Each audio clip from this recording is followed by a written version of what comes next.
Shri Venkateswara gold తాకట్టులో ఉన్న మీ బంగారాన్ని విడిపించి కొనబడును.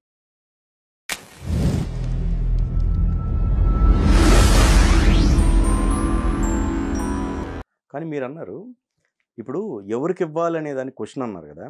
వంశపారంపర్యం అనేది ఒకటి ఉంటుంది. ఇప్పుడు అశోక్ గజపతి రాజు గారిది చిన్న ఎగ్జాంపుల్ తీసుకుందాం. వాళ్ళ వంశపారంపర్యంగా గుడికి సంబంధించిందో లేకపోతే ఇంకా అట్లా చాలామంది ఉన్నారు. ఇప్పుడు దాన్ని మనం బేస్ చేసుకోలేమా? ఆ వంశస్థులే దాన్ని కాపాడుకోలేరా?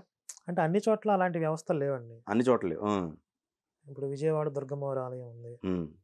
అక్కడ వంశపారంపర్యంగా అర్చకులు ఉంటే ఉండవచ్చు, కానీ మేనేజ్మెంట్ ఎవరి చేతిలోకి వెళ్ళాలి అన్న దగ్గర కాంపిటీషన్ వస్తుంది. ఓకే, ఆటోమేటిక్గా ప్రముఖ దేవాలయాల దగ్గర మాకు హక్కులు ఉన్నాయి. కొన్ని సాంప్రదాయాలు కూడా ఉంటాయి. ఇప్పుడు ద్వైత అద్వైత విశిష్టాద్వైత సాంప్రదాయాలు ఉన్నాయి. తర్వాత స్మార్తము, శాక్తేయము, అమ్మవారి ఆలయాలు అయితే శాక్తేయులు, స్మార్తులు ఉన్నారు, శ్రీ వైష్ణవ సాంప్రదాయం ఉంది. కాబట్టి ఏ వర్గాలకి ఏ ఆలయాలు చెందుతాయి అనేది ఒక స్పష్టమైనటువంటి సమాచారం వచ్చేంత వరకు, వచ్చిన తర్వాత మనం అది చేసుకుంటే బాగుంటుందని ఇది జస్ట్ నా పర్సనల్ ఒపీనియన్. ఇది ధర్మస్థల కేసులో ఈ ట్విస్ట్ పైన మీ అభిప్రాయం ఏంటండి?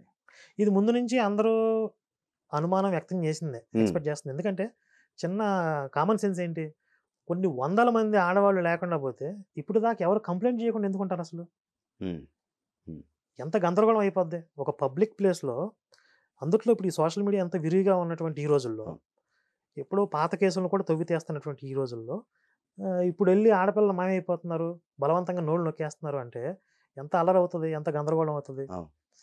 మరి ఎలాంటి అలిజడి కూడా లేకుండా ఇన్ని వందల మంది ఆడపిల్లలను మాయం చేయగలిగారా అనేది ముందు నుంచి అందరూ ఈ డౌట్స్ ఎక్స్ప్రెస్ చేశారు. అదే నిజమైంది ఇప్పుడు. అంటే వీళ్ళకి కొన్ని ప్రాజెక్టులు ఉంటాయండి. ఇంతకుముందు మనం చెప్పుకున్న హిందుత్వానికి బలం ఏంటంటే దేవాలయాలు, పుణ్యక్షేత్రాలు, ఆధ్యాత్మిక ప్రదేశాలు. ఒక్కొక్క ఆధ్యాత్మిక క్షేత్రాన్ని ఏ విధంగా దెబ్బతీయొచ్చు. ఇక్కడ ఒక వదంతులు వ్యాప్తి చేసేసి అక్కడికి వెళ్తే ఆడపిల్లలు మాయమైపోతున్నారంటే ఇంకెవరు భక్తులు అక్కడికి వెళ్ళకుండా ఉంటారు. అదేలేండి, అరుణాచలంలో ఒకళ్ళని హత్య చేశారు, ఏది 500 రూపీస్ అని, తెలుగు ఇట్లాంటి అంతేనా? ఆ టైప్ అనుకో. అంటే అది కుట్ర అని మనం నిర్ధారించలేం. బహుశా అక్కడ సైకోగాళ్ళు కూడా ఉండొచ్చులేండి. అంటే అరుణాచలంలో జరిగిన హత్యని మనం అట్లా చెప్పలేము. అయితే ఇది మాత్రం ఖచ్చితంగా కుట్ర అనేది మనకి స్పష్టంగా అర్థమవుతుంది కదా. అంటే హిందూ ఆధ్యాత్మిక క్షేత్రాలని ఒక మార్గంలో కాదు, అనేక రకాలుగా ఇప్పుడు అక్కడికి వచ్చేటువంటి భక్తులని వాళ్ళని డైవర్ట్ చేయడానికి కొన్ని మత ప్రచార శక్తులు ఆలయ వ్యవస్థలోకి జొరబడతాయి. ఆ భక్తుల పట్ల కొంచెం దురుసుగా ప్రవర్తిస్తూ ఉంటారు. ఇంకొకసారి ఈ క్షేత్రానికి రాకూడదురా బాబు అనేటువంటి భావన కూడా కొంతమంది కల్పిస్తారు.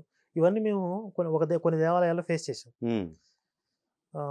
మనం పేరు చెప్తే ఒక దేవాలయానికి వెళ్ళాం నార్త్లో, అక్కడ ఎంత దోపిడీ వ్యవస్థ ఉంది అంటే మాకేం డౌట్ వచ్చిందంటే ఇక్కడ వీళ్ళెవరో కూడా హిందువులు కాదు అసలు. వీళ్ళు ఓకే, వేరే మతస్థుడు అయితే తప్ప హిందువుల మీద ఎంత దురాగతంగా ఎంత దోపిడీ చేయలేడు వీడు.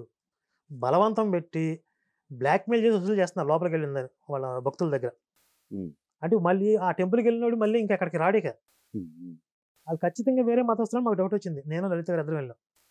ఈ విధంగా ఆధ్యాత్మిక క్షేత్రాల్లో కొన్ని శక్తులు ఉంటాయి ఖచ్చితంగా ఆ పవిత్రతను దెబ్బతీయడానికి. ఈ ధర్మస్థల విషయంలో అది ఖచ్చితంగా రుజువైంది ఇప్పుడు. అయితే వీడు మరీ డబ్బుగా అమ్ముడుపోయే మనస్తత్వం ఉన్నవాళ్ళు హిందువుల్లో కూడా ఉంటారు. హిందువులు అందరూ శుద్ధపూసం అని చెప్పలేం, కానీ కొంతలో కొంత వాళ్ళ పని ఎక్కడ సులువు అవుతుందంటే వేరే మతస్థులు అయితే వీడికి విశ్వాసం ఉండదు కాబట్టి, ఇప్పుడు ఎంత డబ్బుకి అమ్ముడుపోయే మనస్తత్వం ఉన్నా కూడా వాళ్ళు ఏదో ఒక మూల అపరాధ భావన ఉంటుంది హిందువుల్లో. దేవుడి విషయంలో అంత దుర్మార్గం చేయలేరు, వేరే మతస్థులు చేయగలరు అట్లాగా. ఇప్పుడు రామతీర్థంలో రాముల వారి విగ్రహం శిరస్సు ఖండించడం అంటే ఒక హిందూ చేయగలరా? చూస్తా వాడు ముందు కోట్లు దారిపోసినా చేయలేడు. ఇలాంటివి వాళ్ళు పాషాణ మతస్థులే చేయగలరు. వాళ్ళకు ఆ భావజాలం చిన్నప్పటి నుంచి వాళ్ళకి నూరిపోస్తారు కాబట్టి. ఇంకా వాడు ఇది ఒక ఏమంటారు దైవోపచారం అని కూడా ఫీల్ అవ్వచ్చు వాడు. ఎంత సాతాను ప్రదేశాలు, ఈ సాతాను ప్రదేశాలను మనం దెబ్బతీసేస్తే వాళ్ళ దేవుడికి ఇష్టం అని చెప్పి కూడా వాళ్ళు బ్రెయిన్ వాష్ చేసి ఉంటారు. ఇప్పుడు మనుషులు చంపి వాళ్ళకి బ్రెయిన్ వాష్ చేస్తున్నారు కదండి. మనుషులను టార్గెట్ చేయడం ఎలాగో దేవాలయాలను టార్గెట్ చేయడం కూడా వాళ్ళ దృష్టిలో అది ఒక పవిత్రమైన యుద్ధం. అది దీన్ని మనం అంటే హిందువులు ఈ కుట్రలని కాస్త పరిశోధించి అర్థం చేసుకునే స్థాయికి రావాలి కనీసం. దాని మీద రియాక్ట్ అవ్వటం అనేది నెక్స్ట్. నెక్స్ట్ స్టెప్లో జరిగింది అది. ఫస్ట్ దీన్ని ఆ సమస్యల్ని కుట్రలను అర్థం చేసుకోగలుగుతున్నారా లేదా అనేది అర్థం కావాలి. సో ఎన్టీఆర్ గారి విగ్రహం విషయంలో పెద్ద వివాదమే. ఎందుకంటే అసలు ఆ విగ్రహం పెట్టడానికి వీల్లేదు ఆ ఆకారంలో. ఎన్టీఆర్ గారి మీద అభిమానం ఉంటే ఎన్టీఆర్ గారి విగ్రహం పెట్టుకోండి. శ్రీకృష్ణుని రూపంలో ఎందుకు పెడుతున్నారు మీరు అని చెప్పేసి గొడవ స్టార్ట్ అవుతుంది. ఖమ్మంలో మీరు చూశారు గతంలో గతంలో. అప్పుడు కొంచెం ఆ ఫ్లూట్ను కాస్త కత్తిగా మార్చి ఏదో చేశారు. ఇప్పుడు మళ్ళీ ఇది ఒక రచ్చ మొదలైంది. అయితే ఇక్కడ చర్చ 2 విధాలు జరుగుతుందండి. ఒకటి, ఇప్పుడు ఎన్టీఆర్ గారు అంటే ఎంటైర్ ఇండియాలో చూసుకుంటే శ్రీకృష్ణుడి పాత్ర వేసిన వాళ్ళు ఎవ్వరూ లేరు. అంటే ఉన్నారు కానీ ఎక్కువ శాతం మనం చూసిన ఒక 15-20 సినిమాలు ఏనే చేశారు ఇండియాలో చూసుకుంటే. సో మనకి ఏ కూడా ఆర్టిఫిషియల్ ఇంటెలిజెంట్ కూడా శ్రీకృష్ణుడు ఎవరంటే ఏనే చెప్తుంది ఆ సినిమాలకు సంబంధించిన కానీ లిస్ట్ కానీ చూసుకున్నట్టయితే. అయితే ఇక్కడ విగ్రహాన్ని ప్రాణప్రతిష్ఠ చేసి తర్వాత దేవుడు అంటారు కదా, ఇప్పుడు అతన్ని దేవుడిగా అనట్లేదు కదా, అది ఓన్లీ విగ్రహరూపంలో పెట్టుకుంటున్నాం, అభిమానంగా పెట్టుకుంటున్నాం అని చెప్పేసి ఈ యాదవుల్లోని ఇద్దరు మారారండి. ఎన్టీఆర్ గారి అభిమానులు ఎవరైతే ఉన్నారో, ఏది టీడీపీ హార్డ్ కోర్ ఫ్యాన్స్ యాదవులు ఎవరైతే ఉన్నారో వాళ్ళు ఒక వర్గంగా ఉన్నారు, వీళ్ళు ఒక మాట మాట్లాడుతున్నారు. మీరు అసలు న్యూట్రల్గా మీ అభిప్రాయం చెప్పండి. ఇది చాలా కాంప్లికేటెడ్ ఇష్యూ చెప్పాలంటే. ఓకే, ఇప్పుడు వాళ్ళలోనే భిన్నాభిప్రాయాలు ఉన్నాయి. వాళ్ళ స్టేట్మెంట్లోనే వాళ్ళకి అనుకూలంగా లేరు అందరూ. వాళ్ళు ఇచ్చిన 100% యాక్సెప్టెన్స్ లేదు. అయితే ఇప్పుడు ఎన్టీఆర్ గారు ఏదైతే రాముడు కృష్ణుడు పాత్రలు చేశారో, అసలు తెలుగు వాళ్ళకి రాముడు కృష్ణుడు అంటే ఎలా ఉంటాడు అని అంటే ఎన్టీఆర్ గారే అనేది మనం అందరూ చెప్పుకునే మాటే. అయితే ఎన్టీఆర్ గారు చేసినటువంటి ఈ పౌరాణిక పాత్రల వల్ల హిందుత్వానికి మేలు జరిగింది, అలాగే నష్టం కూడా జరిగింది అని 2 వర్గాలు ఉన్నాయి. అంటే మూల గ్రంథాల ఆధారంగా కాకుండా కొంత సినిమాటిక్ లిబర్టీ తీసుకుని కొన్ని కల్పించి కొన్ని నెగిటివ్ క్యారెక్టర్ని హీరోయిక్గా చూపించడం, కర్ణుడు లాంటి క్యారెక్టర్ని, దుర్యోధనుడు, అలాగే రాముడు రామాయణంలో కూడా కొన్ని సన్నివేశాలు కల్పించడం లాంటివి, దుర్యోధనుని కూడా హీరోయిక్గా చూపించడం, ఇలాంటి ఒక అపోహలు తెలుగు వాళ్ళకి బాగా ప్రచారం కావడానికి, ఒక బలమైన అభిప్రాయాలు ఏర్పడిపోవటానికి ఎన్టీఆర్ గారి సినిమాలే కారణం అని నెగిటివ్గా మాట్లాడే వాళ్ళు కూడా చాలామంది ఉన్నారు. ఖచ్చితంగా దానివల్ల ప్లస్ మైనస్ 2 అయితే ఉన్నాయి. అయితే దేని శాతం ఎంత, దేని వెయిట్ ఎంత అని మనం ఇప్పుడు క్యాలిక్యులేట్ చేయలేం. రైట్.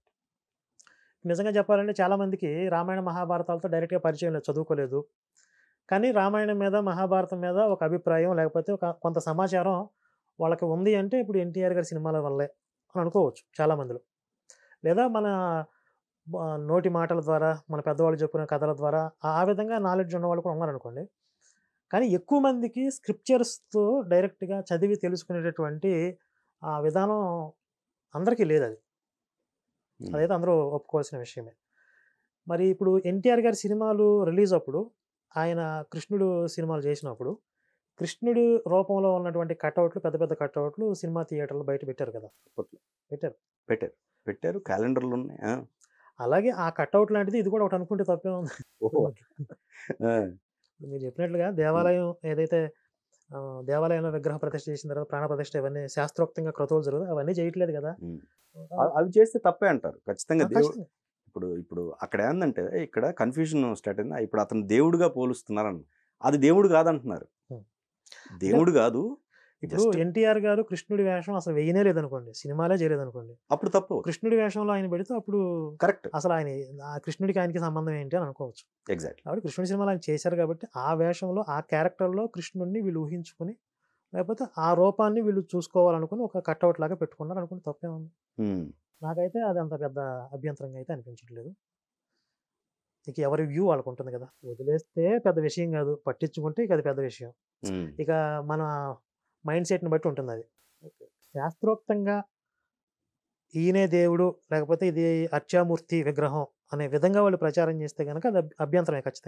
ఖచ్చితంగా అభ్యంతరం, నో డౌట్. దానికి పూజలు చేయటం కానీ ఏదైనా జరిగితే ఖచ్చితంగా వాళ్లే కాదు, నాట్ ఓన్లీ ఒక యాదవ్ సంఘమే కాదు, మిగతా వాళ్ళందరూ కూడా హిందువులు ఇప్పుడు కొన్ని సినిమాలు ఆక్షేపిస్తారు, రీ రిలీజ్ అవుతున్నాయి. ఇప్పుడు ఏ ఎన్టీఆర్ సినిమాను రీ రిలీజ్ చేసి మాయాబజార్ ఆ మధ్య కలర్ఫుల్ సినిమాగా మార్చారు కదా, బ్లాక్ అండ్ వైట్ని, మాయాబజార్.